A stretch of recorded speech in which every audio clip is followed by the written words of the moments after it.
Le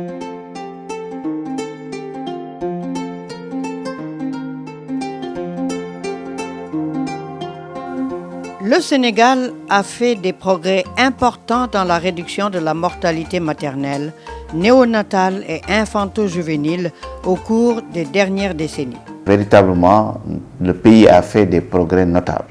Le Sénégal a une mortalité maternelle de l'ordre de 315 pour 100 000 naissances vivantes. Et concernant la mortalité infanto-juvénile, nous sommes à 51 pour 1000 naissances vivantes. Cependant, la mortalité néonatale demeure à des niveaux encore élevés. Près de 40 à 45% des décès des enfants de moins de 5 ans sont liés aux affections néonatales. D'où une surpriorité vraiment à prendre en compte actuellement. La direction de la santé de la mère et de l'enfant a engagé des actions fortes à travers ces différentes divisions pour une réduction durable de la mortalité maternelle, néonatale et infantile. Les défis sont nombreux, mais les plus importants, c'est de pouvoir mettre à l'échelle toutes les interventions à haut impact. Notamment faire de telle sorte que dans tous les postes de santé, qu'il y ait un personnel qualifié, notamment en tout cas qu'il y ait des sages-femmes. Nous avons aussi le défi d'augmenter la prévalence contraceptive. Et tout cela aussi doit être accompagné par une bonne disponibilité en intrants, notamment en produits contraceptifs, mais aussi pour les autres intrants qui interviennent dans le cycle de développement de la femme et de l'enfant. Cet engagement se traduit par l'adoption du concept innovant, les 1000 premiers jours. C'est la période qui va du début de la grossesse à la fin de la deuxième année de vie. Au cours de ces 1000 premiers jours de vie, qui est une fenêtre d'opportunité, qu'on appelle également un intervalle d'or, il faudrait des stratégies très pertinentes, des stratégies très vigoureuses pour améliorer la qualité de la vie et de la survie de nos nourrissons. C'est une stratégie qui a été développée au début avec toute la recherche, mais également avec l'UNICEF, qui l'a bien développée pour pouvoir lutter contre la malnutrition dans les pays sous-développés. Mais rapidement, compte tenu donc des résultats et des bases factuelles de la recherche, les gens se sont rendus compte que c'est une stratégie qu'on pouvait utiliser également pour lutter contre les maladies non transmissibles. Les résultats obtenus montrent l'importance des 1000 premiers jours pour la bonne croissance de l'enfant. Au cours de ces 1000 jours, il y a ce qu'on appelle une programmation métabolique qui se passe. Cette programmation métabolique peut avoir des conséquences, que ce soit des conséquences positives, donc une bonne nutrition de l'enfant, un bon épanouissement, une bonne croissance avec des performances scolaires qui sont développées. Et l'autre aspect, c'est l'aspect négatif qui peut entraîner des carences qui peuvent à un moment donné être irréversibles et donc aller vers des formes de malnutrition, telles qu'une malnutrition chronique qui, au-delà de 2 ans, au-delà de cette fenêtre d'opportunité, si aucune action n'est faite, cette malnutrition devient irréversible. Il est maintenant largement admis que la période périnatale et celle de la petite enfance représentent une fenêtre critique de vulnérabilité à l'environnement parce que c'est la période au cours de laquelle le bébé se construit. L'enfant est particulièrement vulnérable, non seulement en raison de sa fragilité naturelle et de sa dépendance absolue aux adultes, mais aussi parce que l'environnement qui l'entoure et parfois l'agresse, influence sa santé future. Lorsque l'enfant est soumis à des agressions toxiques en bas âge, il peut présenter des manifestations dès le bas âge, mais aussi il peut accumuler ces produits toxiques et cela peut s'exprimer à l'âge adulte sous forme de pathologies diverses, notamment sous forme de cancer. La femme enceinte doit avoir des apports nutritionnels extrêmement importants et de qualité, avec des apports protéiques qui sont optimaux. mais également une qualité de vie qui soit optimale, en dehors de tout stress. Et éviter la consommation de certains produits tels que l'alcool, éviter le tabagisme. La bonne nutrition de la mère pendant cette période critique est cruciale. Une très bonne nutrition maternelle par des apports qui sont appropriés, des apports protéiques et caloriques appropriés qui sont indispensables à la croissance fœtale, qui permettent de mettre également en place les organes clés que sont le cerveau et d'autres organes vitaux. Et pour dire que c'est l'évolution, la bonne croissance de ces organes dépend de la qualité des apports nutritionnels à la mère. Après la naissance, il est important de maintenir une qualité nutritionnelle pour la femme allaitante, donc en continuant des apports en macronutriments qui soient optimaux, que ce soit des protéines, que ce soit des lipides de qualité, surtout certains lipides qu'on appelle les oméga 3. Ils sont des lipides extrêmement importants qu'on peut retrouver dans le poisson, surtout les poissons gras, en évitant l'excès de consommation de certains aliments tels que les viandes rouges qui sont plus riches en oméga 6, qui sont pro-inflammatoires. Donc la qualité de l'alimentation est extrêmement importante au cours de l'allaitement. Et cette qualité d'alimentation de la femme allaitante permet de garantir une qualité également d'alimentation à l'enfant. À la naissance, l'allaitement maternel est fortement recommandé. L'alimentation de l'enfant doit essentiellement être fondée autour de la pratique de l'allaitement maternel. En termes de précocité de mise au sein, dans la demi-heure qui suit la naissance, en termes d'exclusivité de cette alimentation au sein pendant les 6 premiers mois de vie, et en termes de diversification alimentaire au-delà du 6e mois, tout en maintenant l'allaitement au sein, au minimum jusqu'à l'âge de 2 ans. Cette mise au sein précoce permet à l'enfant de bénéficier du premier lait de sa mère, ce premier lait qui a une importance capitale parce que contient des éléments nutritifs, mais également contient des éléments, des micronutriments qui vont permettre à l'enfant de bien démarrer son développement, sa croissance, mais également contient des anticorps qui permettent à l'enfant de lutter contre des infections. La mise au sein précoce qui va permettre à la mère de rapidement avoir une rétraction utérine, mais en même temps permet à la mère de lutter contre les hémorragies du postpartum. Et autre avantage chez la mère, ça permet à la mère d'éviter certains types, par exemple, de cancers, tels que le cancer de l'ovaire et le cancer du sein. Il s'y ajoute qu'il est important que durant cette période, qu'on ait une stimulation affective de la part des parents et de l'environnement qui soit optimale pour assurer une bonne qualité du développement psychomoteur.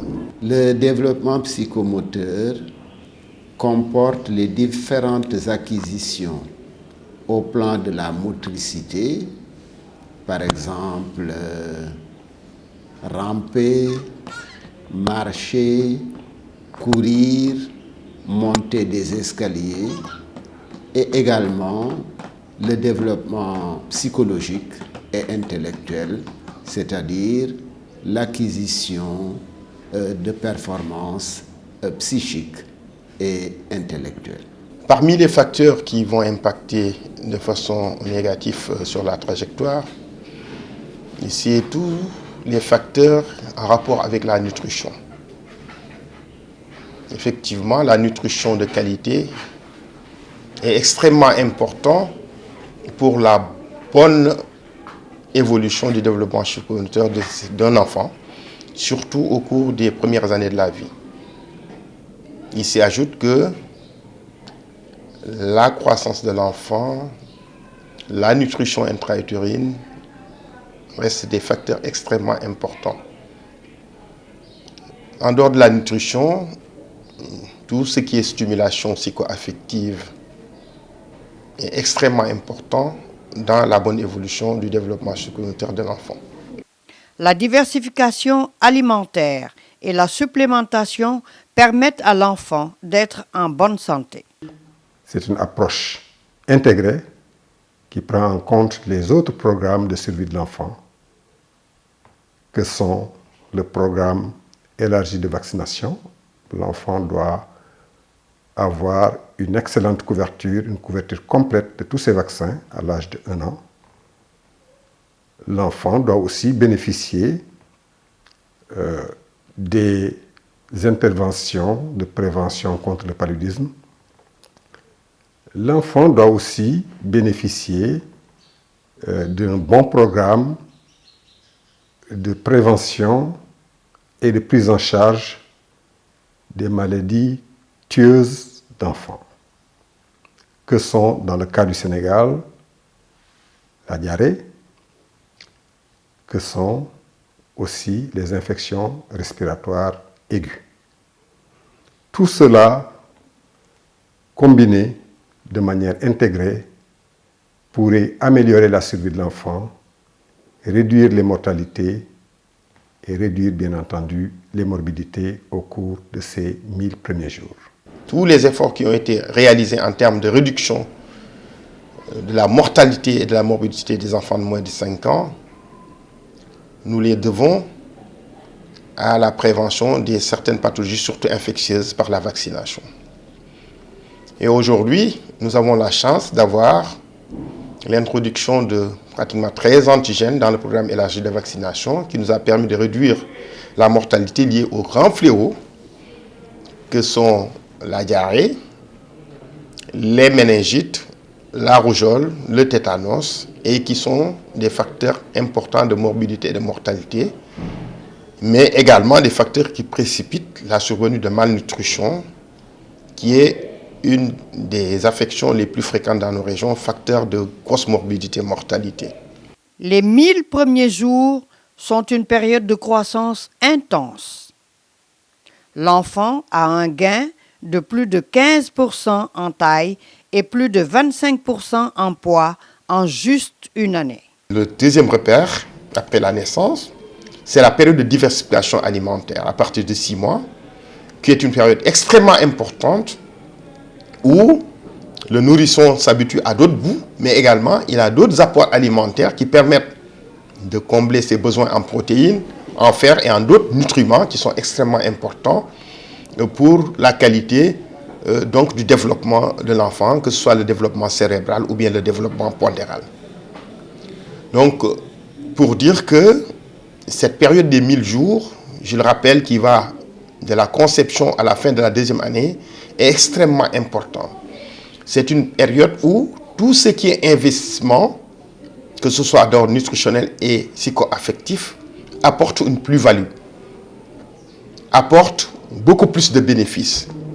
C'est tout le sens des interventions précoces au cours du cycle de vie.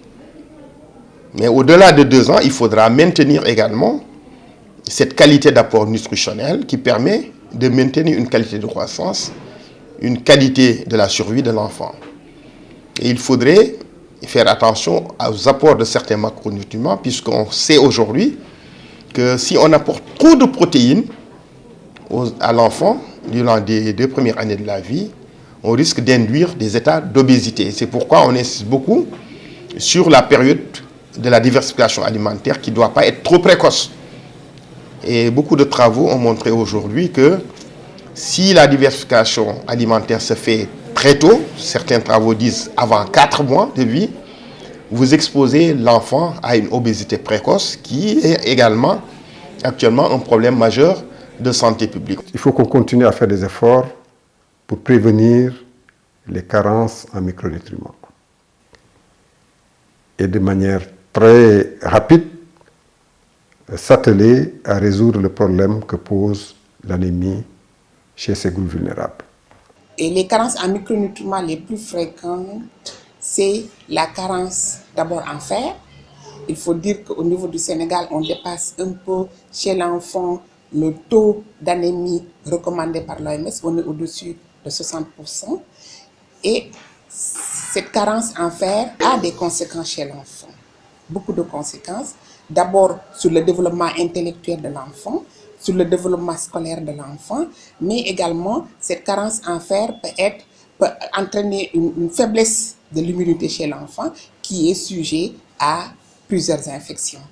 L'autre type de carence, c'est la carence en vitamine A. Cette carence en vitamine A également est souvent rencontrée. C'est ce qui a fait qu'actuellement, dans le pays, on fait une supplémentation en vitamine A. Au début, on faisait une supplémentation de campagne, mais maintenant, on fait une supplémentation de routine. Et cette carence en vitamine A également va affaiblir l'immunité de l'enfant, qui peut être sujet à des infections, mais également, si cette carence est très sévère, ça peut même conduire jusqu'à la cécité de l'enfant. L'autre type de carence qu'on rencontre, c'est la carence également en iode.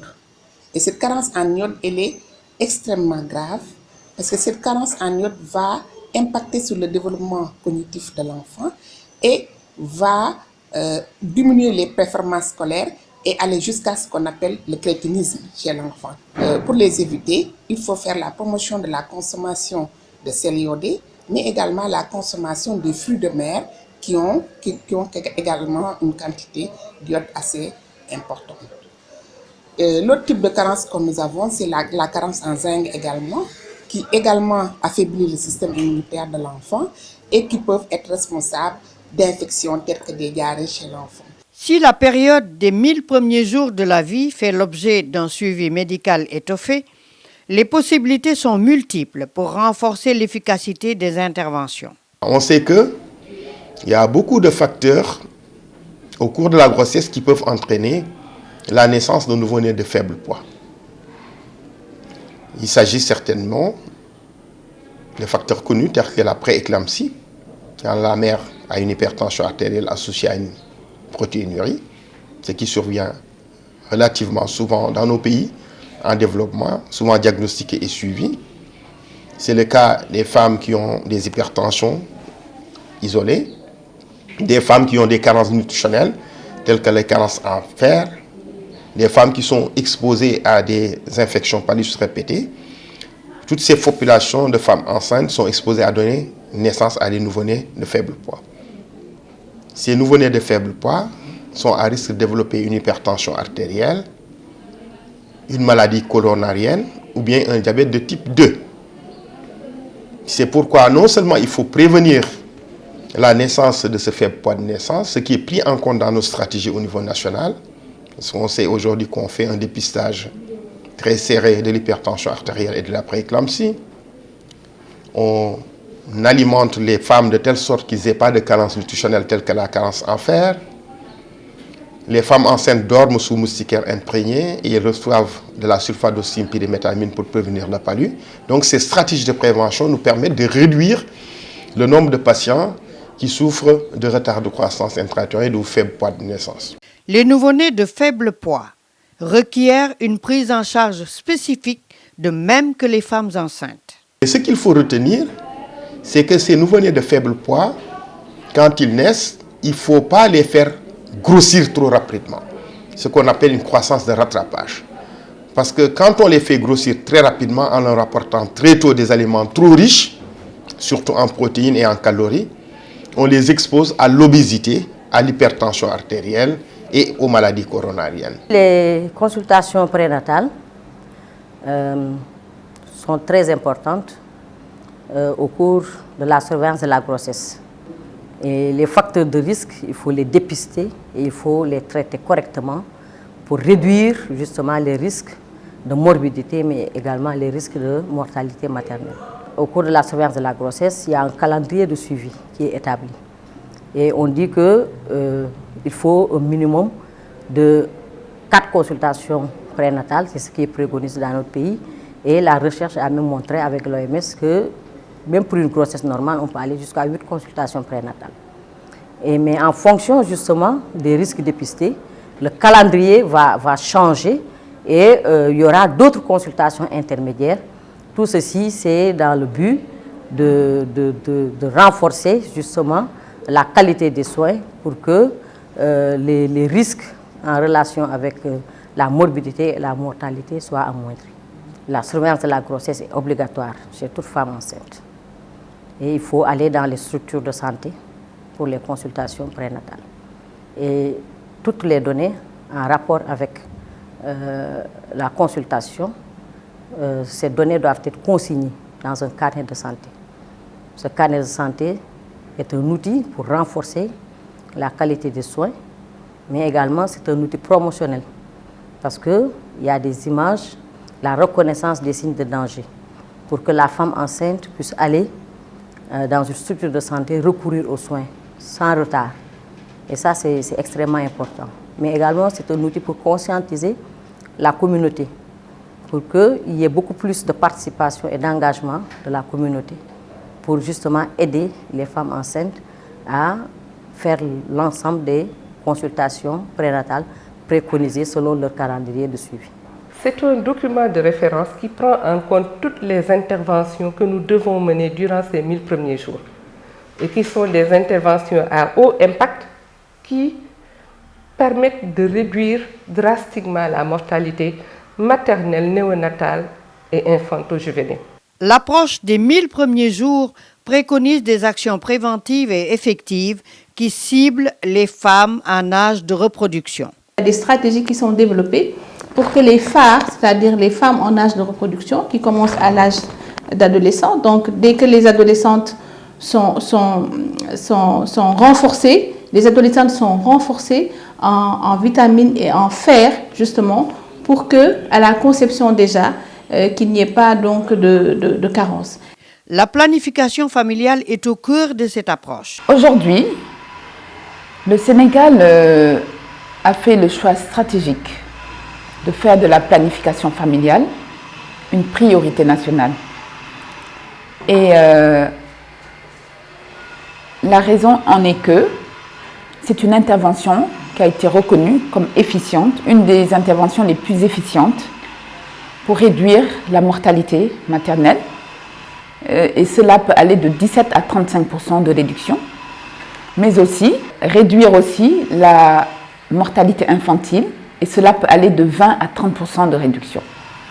Et concernant le document du PNDS, aujourd'hui, l'objectif numéro 1 concerne la réduction du fardeau de la mortalité maternelle, néonatale et infanto-juvénile.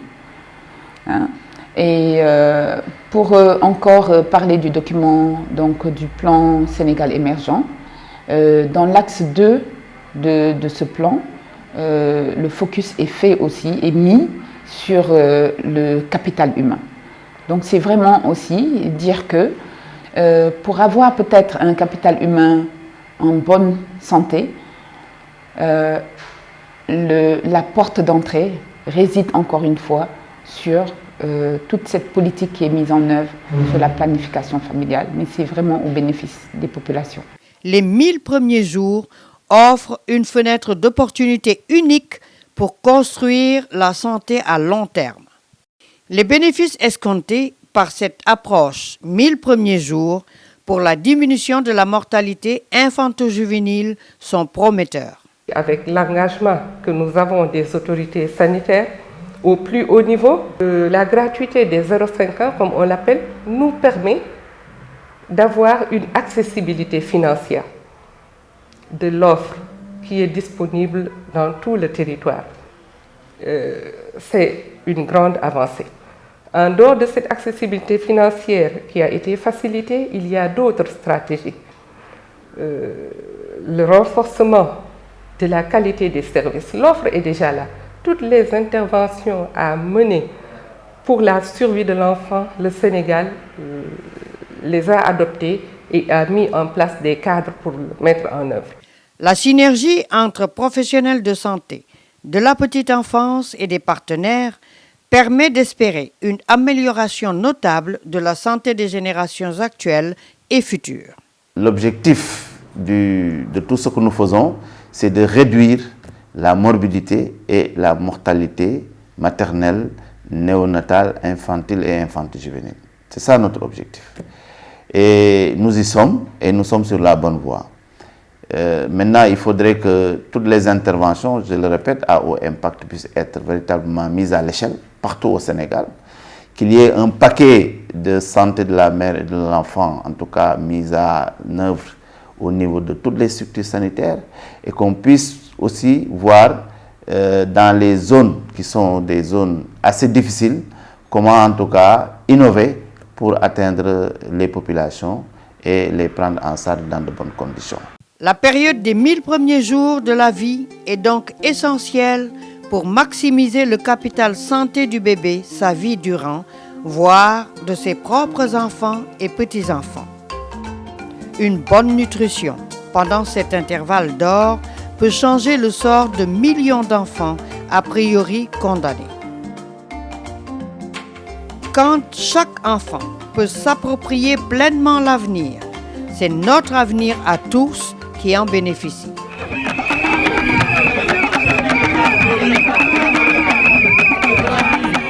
L'engagement du ministre de la Santé, Abdoulaye Diouf Sarr, pour accompagner ces 1000 premiers jours est concrétisé par l'organisation d'une semaine dédiée à la santé et au bien-être de la mère, du nouveau-né, de l'enfant et de l'adolescent.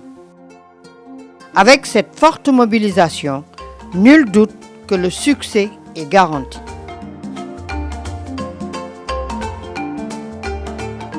Ce que vous faites et ce que vous mangez au cours des 1000 premiers jours font une différence pour le reste de votre vie.